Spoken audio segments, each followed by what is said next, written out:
माँ के लिए सारी औलाद एक जैसी होती, कोई भी कम या ज़्यादा नहीं होता। नहीं अम्मी, ऐसा नहीं है। आपने हमेशा मुझसे ज़्यादा इब्रार भाई, ज़ारा से ज़्यादा अमल और अहमद से ज़्यादा साइमा भाभी को ही अजीज़ रखा। और आप लोगों के इसी रवैये की वजह से अहमद को अपने भाई से इतनी बातें सुननी पड़ी। कभी कभी तो मुझे लगता है कि मैं आपकी सगी औलाद हूं ही नहीं। अमीना, तुम्हारा सच में ना दिमाग खराब हो गया। जो मुंह में आता ना बोलती चली जा रही। ठीक है, मैं जा रही हूं।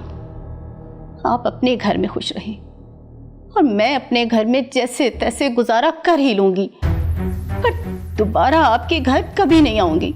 हाँ,